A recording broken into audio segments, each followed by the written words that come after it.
Eu vou tentar sintetizar um pouquinho aqui, mas eu queria conversar com você, porque tudo na vida da gente existe um propósito, um fim e um objetivo. O meu propósito, o meu objetivo e o fim deste vídeo é na oportunidade e na tentativa de que um dia ele possa ser usado para ajudar pessoas, assim como eu estive em momentos difíceis. Eu acabei de ver uma postagem que o meu irmão mais velho fez, ele é pastor, e ele falando sobre os atletas, né? E atletas que competem com o iate, com os iatistas que dizem, né? Os iatistas, ele não existe vento forte ou fraco, existe a qualidade do vento.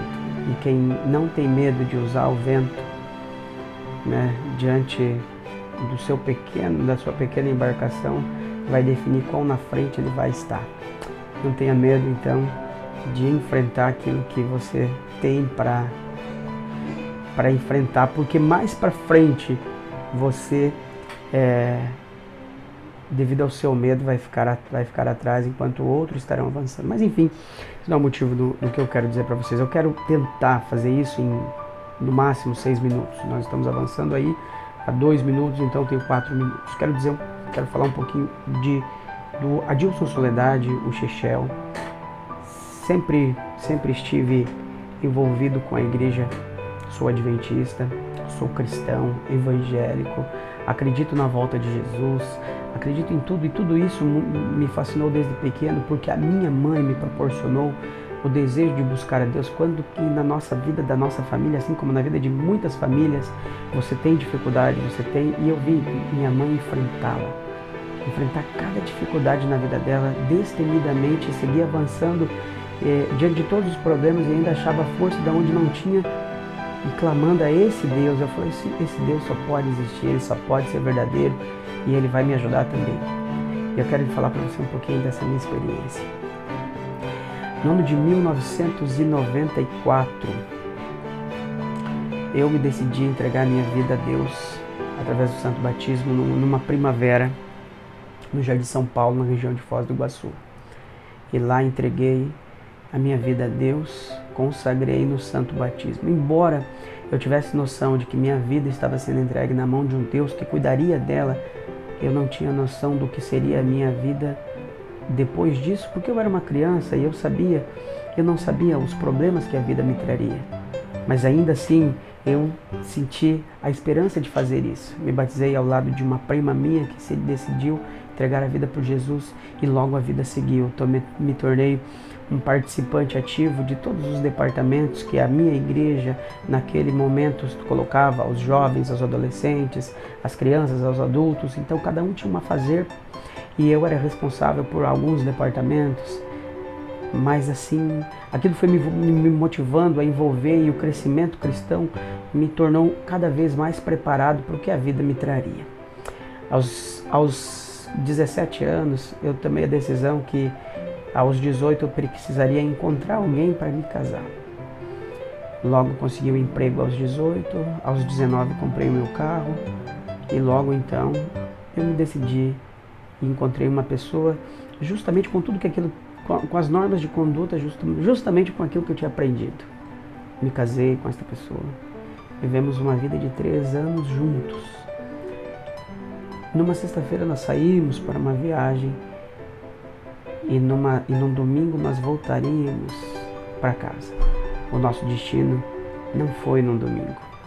Fatalmente, o carro qual nós estávamos vindo rodou, colidiu com uma van num dia de muita chuva, uma tempestade terrível. Acontecia por volta das 3 horas da tarde. E fatalmente, eu fui o único sobrevivente de 5. Minha filha, pois eu já tinha uma filha nessa época, meu sogro, minha sogra e minha esposa. Foi encaminhado para o hospital. Enquanto as horas se passavam no hospital, eu fui receber a notícia de que a minha pequena e o meu sogro haviam falecido no hospital. A médica pegou pela minha mão e disse assim, doutora Patrícia, me lembro o nome dela, ela disse, Adilson, vem cá. Me pegou pela mão e me levou até a capelinha de reza da Nossa Senhora de Aparecida. Apesar de eu não acreditar, mas eu respeitosamente fiz e fui, e achei muito bonita a forma como aquela doutora me conduziu. E eu fiquei diante da minha filha, que estava agora descansando o sono da morte, e sabia, com tudo aquilo que eu tinha aprendido, que a morte não era o fim, que a morte era apenas um descanso até que Jesus volte. Chorei muito, meu coração ficou enquintado. Pedi à doutora que eu não queria mais ficar ali vendo aquela cena. Depois de intermináveis minutos, fui para o quarto, sentei, recebi a visita de uma pessoa que me confortou. Logo percebi também a oportunidade comercial de 2 ou 3 funerárias que estavam ali para conversar comigo. Nem me lembro o que eu disse. Senti o poder de Deus nas ligações das pessoas. Senti o poder de Deus na ligação da minha mãe e dos meus irmãos. Me lembro até hoje, o meu irmão mais velho sentou na cama do hospital e se deslocou de Foz do Iguaçu a Campo Mourão.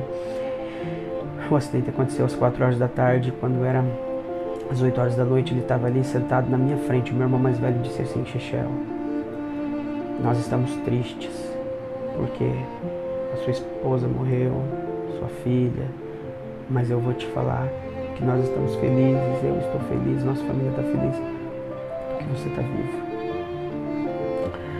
Aquilo desceu, eu não abracei, nós estávamos longe, mas o meu olhar de ternura, aquelas palavras afáveis que eu ouvi, compenetraram no meu coração e até hoje elas ecoam, dizendo como é importante o ser humano abraçar, dar voz aos sentimentos nos momentos de tristeza. A vida foi passando, eu tinha 23 anos quando isso aconteceu, 22 anos.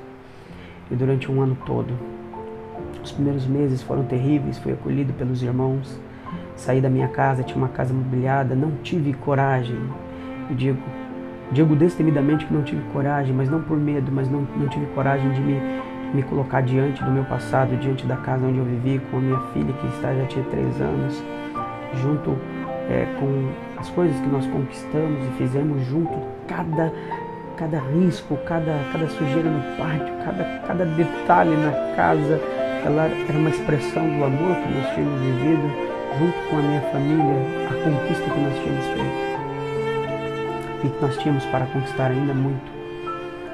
O velório aconteceu, nós enterramos fatidicamente minha esposa, minha filha e minha sogra. Não foi fácil. E no mesmo dia, meu cunhado foi o único da família dele que ficou vivo também. Ele não estava no acidente, mas ele ficou.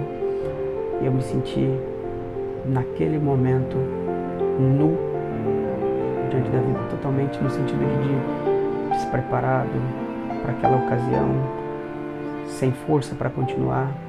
Mas ainda assim não entendi. Durante 3 meses eu lamentei amargamente a cada manhã a solidão com a qual eu acordava. A cada manhã eu lamentava a perca que havia acontecido na minha vida. Os amigos se aproximaram, os hinos eram tocados, a palavra de Deus falava comigo, a cada soar de algo era Deus dizendo para mim: meu filho, eu estou com você, fica tranquilo. Mas a tristeza que estava no meu coração, à base de Rivotril, o sono não vinha. Mas Deus, Ele se preocupa em dizer para você que em face da morte, do rolar de uma lágrima, das tristezas que você passa, Ele está com você. Com 3 meses eu decidi que não tomaria mais remédio nenhum e que tentaria viver novamente. Pois então voltei para mim mesmo e disse: Adilson Soledade, Chechel, você precisa viver. E comecei a viver com os amigos que antes eu tinha, comecei a sair de novo com eles, que eram meus amigos casais. E no 5º mês bateu mesmo uma tristeza, porque eu comecei a perceber que eu saía com pessoas casadas, eu estava com pessoas que tinham suas famílias e tudo estava tão bem, e que eu estava abstraindo uma coisa que era impossível de se tornar abstrata na minha vida, que era a perca indescritível que o meu coração estava sentindo. E dos 6 meses para frente eu comecei a questionar Deus. Eu falava, Senhor, por que o Senhor permitiu que eu passasse por esta situação? Senhor, por que eu estou passando por isso? E eu brigava com Deus, eu falava com Ele, Senhor, eu acredito no Senhor, eu sei que o Senhor está me ouvindo, o Senhor precisa me dar a resposta.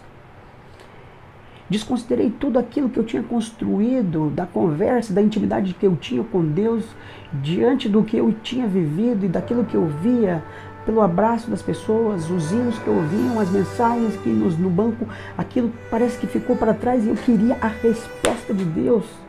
E hoje eu me lembro que Jó fez a mesma coisa, né? Ele clamou a Deus e Deus apareceu diante dele, mas durante um tempo da minha vida eu clamava, as pessoas falavam comigo, mas eu não queria ouvir a Deus. Eu queria que Ele me respondesse aquilo que eu queria. Era diferente. E eu estava ficando muito ruim. Eu estava mergulhado num submundo da vida, onde eu não conseguia enxergar um palmo diante do meu nariz, porque as dúvidas eram maiores que as respostas. A vida, ela não tinha condições de continuar sendo vivida por alguém que não queria enxergar o que a vida estava proporcionando naquele momento. E passou isso, foi em outubro, eu me acidentei no mês de maio de 2009, em 2000, lá por outubro de 2009, eu estava tremendamente imerso nesta lama desgraçada que a vida estava me proporcionando e pela cegueira que eu mesmo queria ter, porque a resposta que eu queria ouvir já estava sendo dada, mas eu não conseguia entender. Eu comecei a clamar a Deus e comecei a exaltar os meus problemas pessoais, as minhas dificuldades de caráter e clamava para Deus, Senhor, por que o Senhor está permitindo que eu faça isso? Por que o Senhor está permitindo que eu viva isso? Eu fui teu fiel servo. Eu casei no tempo certo, eu escolhi a pessoa certa, eu fiz tudo certo e agora eu estou passando por isso. Em dezembro eu recebi um convite para ir para a praia com a minha tia.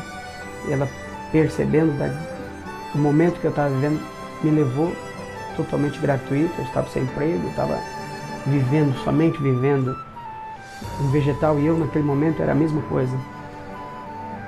Fomos para a praia, e mais uma vez, em Balneário Camboriú, na virada do ano, eu olhei todo mundo lá vendo, é o maior show pirotécnico, né? Em tempo de fogos de artifício. Eu olhava aquilo, as pessoas se banhando de champanhe, eu olhava aquilo e não achava graça nenhuma. Mas, veja bem, eu voltei no dia 10, um pouco mais tranquilo, distraído, com a mente um pouquinho, eu abstraí um pouco de tudo aquilo que eu estava vivendo no ano anterior. Eu clamei a Deus de novo, que Deus me resolvesse o meu problema, e eu não sabia como que Deus ia resolver o meu problema, mas eu queria que Ele resolvesse. Ele permitiu. A Bíblia diz que não cai uma folha de uma árvore sem a permissão de Deus, então eu queria que Ele resolvesse a minha vida emocional. Nós tínhamos um evento na igreja que mais uma vez eu estava indo, Homens e Mulheres de 1 Minuto, em 2010, em fevereiro de 2010, e eu encontrei uma pessoa chamada Jaqueline, que tropeçou na frente. Nós estávamos esperando o ônibus que chegaria de madrugada para nos levar até Maringá, de Foz a Maringá. E então nós conversamos, e naquele dia um raiar de uma esperança brotou no meu coração. Mas eu nem sabia, estava distante de tudo que ia acontecer. Sabe, Deus tem coisas grandiosas para nós. Esta pessoa, a qual conheci naquele dia, nós nos casamos, tivemos 3 filhos, e hoje eu posso dizer com alegria no meu coração que o Deus que eu sirvo respondeu todas as perguntas que eu fiz. Que a minha alma aflita e cansada, ela não foi largada ao abstrato, não foi largada ao silêncio de Deus. Deus respondeu as minhas orações, e Ele é capaz de responder as suas orações também. Clame a Deus, entregue sua vida para Jesus, faça da sua vida um constante confiar em Deus, e você vai ver que nós temos um peso muito grande para carregar enquanto humanidade, enquanto viver. A vida não é fácil. Se alguém dizer para você que a vida é fácil, a vida é terrível, mas é muito bom viver. Ainda que com tristeza, com desaventuras, Deus diz para você: meu filho, eu posso fazer de você uma pessoa tão melhor do que você mesmo acredita. E que a morte, ela é a cessação da vida para quem foi. Ela é o sono do descanso, o presente do descanso para aquelas almas cansadas e aflitas que já neste mundo não conseguem mais viver. Agora para você e eu, que nos consolamos com a palavra de Deus diante dos problemas e aflições, é nos dada a oportunidade de a cada dia viver com alegria. Entregue sua vida a Deus. Eu sei, o problema é maior do que as palavras. E com as palavras eu não consigo dimensionar nem 1% daquilo que eu passei. Então, talvez nem o que você está passando. Mas eu tenho certeza que a palavra de Deus, ela cumpre o seu propósito. A palavra de Deus diz que ela é igual a uma espada afiada que divide medula, osso, carne, e vai até no fundo do teu coração, lá onde mais ninguém penetra. E ele fala para você: meu filho, eu tenho solução para a sua vida. Eu só queria deixar este vídeo para dizer para você que temos vários testemunhos de pessoas que saíram de grandes problemas. Depressão, cansaço, problemas, crises existenciais. Ouça, Deus quer dar para você um presente. O presente chamado vida eterna. E eu quero terminar o meu testemunho de vida. Em breves minutos, aqui não tem como dizer tudo, todos os detalhes, mas é uma parte do meu testemunho de vida. Eu quero dizer para você que existem 3 versos que eu gosto muito de ouvir. O primeiro é uma das maiores promessas bíblicas, que diz assim: João 14, de 1 a 3, não se turbe o vosso coração, credes em Deus. Na casa de meu pai há muitas moradas. E ele termina dizendo: e quando eu for, eu vou preparar esse lugar e vou voltar para te receber junto comigo. Então Deus tem uma promessa para mim, para você. O segundo verso que eu gosto muito é que Deus amou o seu único filho e deu um presente. São João 3,16. Que Deus amou o mundo de tal maneira que deu o seu único filho para que todo aquele que nele crê não pereça, mas tenha vida eterna. O não perecer está relacionado com a morte terrena. Nós não pereçamos, mas que a vida eterna em Cristo Jesus, através desse maravilhoso advogado que nós temos diante do Pai, ele nos traz. E o terceiro está lá em Salmos 46, que diz: ainda que os montes se abalem, no seio dos mares o Senhor faz ouvir a sua voz. Ainda que o mundo esteja em completa desordem, ainda que tua vida esteja em completa desordem, Deus faz ouvir a sua voz, e Ele fala para você agora: tem solução para a sua vida. Permita sair do ponto de visão que você está vendo. Zaqueu, para poder ver o que Deus tinha para a sua vida, ele teve que subir numa árvore. Suba numa árvore, suba num tronco, suba num banco, mas saia do ponto de visão. A neblina que ofusca os seus olhos em ver o que Deus quer responder para a tua vida, é você mesmo que produz. Deixe Deus agir. Deus te abençoe, que Deus te ajude.